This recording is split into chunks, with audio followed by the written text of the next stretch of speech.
What's going on, everybody? It's your boy King Gabe here once again. I had to get, really wanted to get to this one here, but here again with part 2 of Star Striker Unpublished. Yeah, like I said, I definitely wanted to share this with you guys, especially with that thumbnail. I had just put that together before making this, even before making the other videos to sort of be ahead of the game. So. Yep, we go into this, you know the drill. Like, share, subscribe. Definitely, definitely subscribe. Hit us, buy some of our available books, like the Star Striker we're going to talk about, the unpublished one, but definitely our available published books. And also, definitely support us on that Patreon, just like your boy, Urgent Supreme! Big Sis Casey and Iceman Universe. Go! Check out their stuff on their channels and everything. And also be sure to hang out with us on Discord, Facebook, as well as also we can sell each other some stuff on that McCary app. Yeah. So, all that said, let's get right on into this one. Not wasting the time here. So yeah, like I said, you heard the first. Heard me explain a few things as far as how Star Striker came to be, what inspired me to make him, to make that character, yada yada yada, all back in part 1. So part 2, a few special things are about to occur.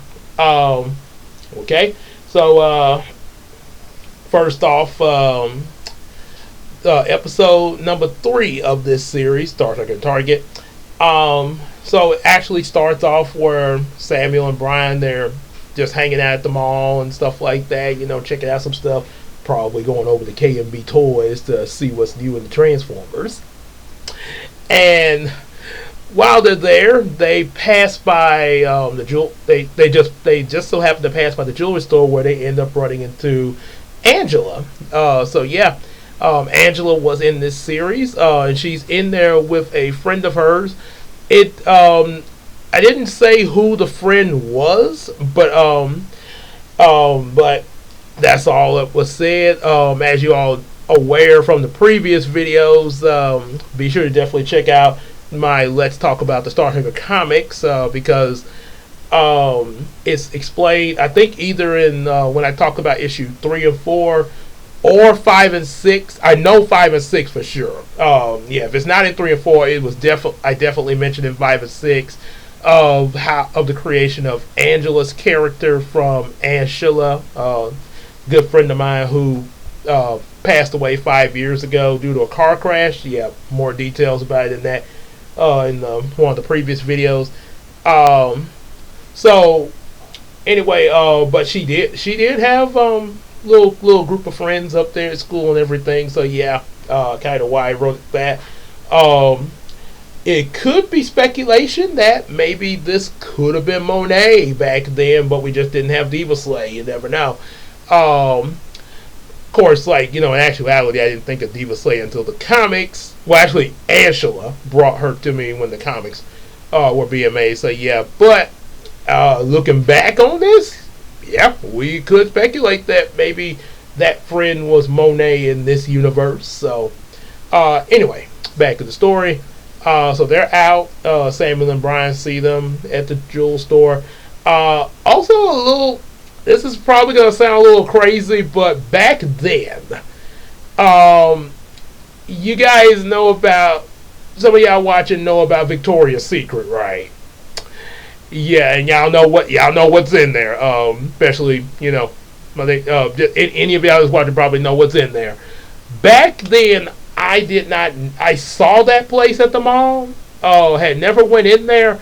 First time that I actually did go in there was I was getting something for Christina. And it was actually because a friend of mine who was I tell y'all, Casey's kind of like my big sister, but I also had another friend of mine back in college who was also like a big sister to me. There, she even said that herself. Like, Gaby, you like a little brother to me. So yeah, there was this one time. This was the first time that I ever had went to a Victoria's Secret. She had took me in there to get something for Christina there because she was like, "Yeah, Katie, you got to get Christina something really special here." She sort of played matchmaker with getting me and Christina together. So yeah, kudos to that. Um, so oh yeah. So anyway, with that, and if y'all notice me kind of looking like that, I'm just checking something on my phone. That's all. So, like what's he looking at? so, um, so anyway, yeah, I thought Victoria's Secret was a jewelry store back when I was in high school. So anyway, they meet Angela and her friend and everything. Samuel tries to ask Angela out, but they're interrupted by two more by Octaria and Octilia, who kidnap Angela in an effort to try to draw Star Striker out. You know, like, okay, yeah, we got an innocent civilian here. Come on out here, Star Striker and Target. Excuse me. Of course, Star Striker and Target do show up, and kind of a little fuzzy on the details of how things went, but they end up foiling their plan, and they manage to get Angela to safety, her and her friend. And at the end of it, she doesn't find out that Samuel is Star Striker, but Samuel does get a date with her at the end of it. And then in episode number 4, something really special happens. Peter Parker is a substitute teacher at Woodlawn for the journalism club. I was in journalism at that time, and you all know who Peter Parker is. Spider-Man. So yeah, had a cameo from Spider-Man. This was because I was going to have cameos from DC Comics heroes, like the way Static does, but I thought I knew about Marvel, and I know they have a lot of heroes just like DC does, but I didn't know they had like a team ensemble like the way DC has the Justice League. I did not know anything about them teamed up as the Avengers. I know sometime that they would have team ups, like with Spider-Man, like he worked with Iron Man and War Machine and stuff like that, but I thought they were more random, and I never saw them like assembled as a team, except for that special Spider-Man segment, I guess what people call Secret Wars. But again, maybe I think probably because I didn't really pay attention to when Spider-Man mentioned the Avengers in the very first episode when he was looking for the lizard.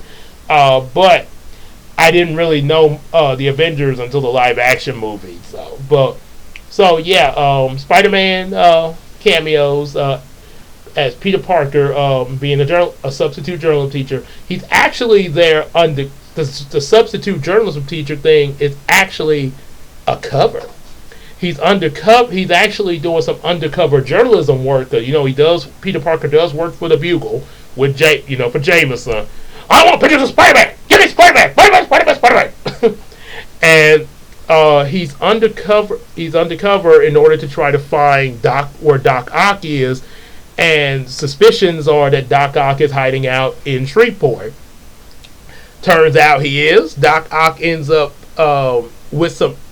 freeing Octorus and his family from jail because I think somehow they got arrested after the last episode, but he ends up freeing them out of jail. Well, actually, no, I take that back.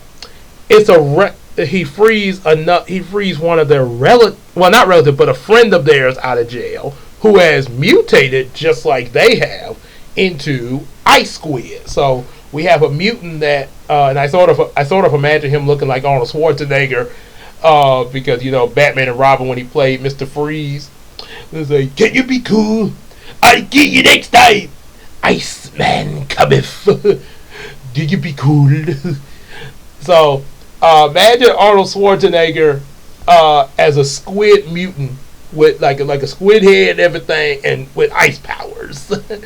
Yeah, that'd be kind of funny there. So yeah, Doc Ock ends up freeing him to help them out.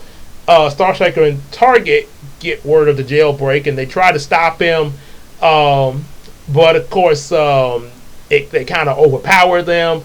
At the same time, Peter Parker changes to Spider-Man and manages to get Star and Target out out of there to keep them from getting frozen by ice squid, and they're able to kind of retreat there a little bit.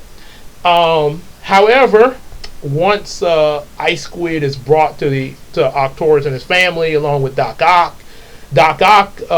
gives them this idea to capture Angela again, but this time not hold her hostage this time, but this time to mutate her. Doc Ock has some like a little mutant serum or something like that. So when they kidnap Angela, they mutate her into Shark Woman. That probably I might possibly bring that here, but it probably is not going to be. I don't think it's going to be Angela mutated when I do this in Yumeko. But yeah, in that, it was her mutated by Doc Ock into this form. And when Star Striker targeted Spider-Man showed up to save the day, they had a hindrance because unlike she wasn't being just held hostage, but in her mutant form she wasn't able to control herself. So she when they found it, like, wait, Angela? Yeah, they couldn't. It kind of hard for them to attack her. The whole thing.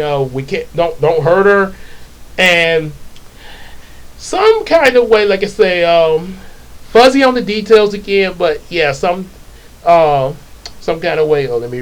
I got a little message here. Huh.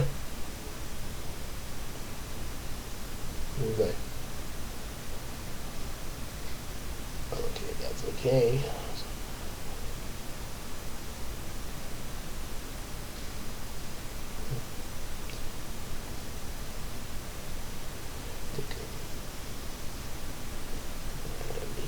Yeah. All right. There we go. Had to reply back to that. So yeah, they details. Somehow they managed to get through to Angela. It's almost like she's in the sunken place. They're sort of like in the movie Get Out. Yeah, that's a pretty graphic movie. That's not for children.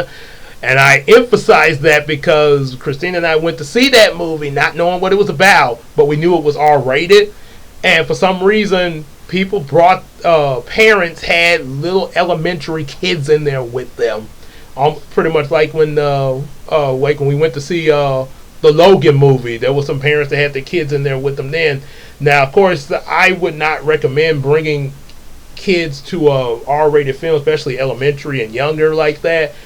But I kind of could again, not encouraging that, but I kind of see why they did it with Logan, because that's Wolverine. But yeah, really Get Out, that doesn't even have anything to do with superheroes. I mean, are you kidding me? So anyway, so yeah, she's kind of in the sunken. Yeah, but they kind of managed to get her out of the sunken place. Maybe another example would be sort of like when Joey was mind controlled in Yu-Gi-Oh! And Yugi was trying to get through to him there, like to break Merrick's mind control.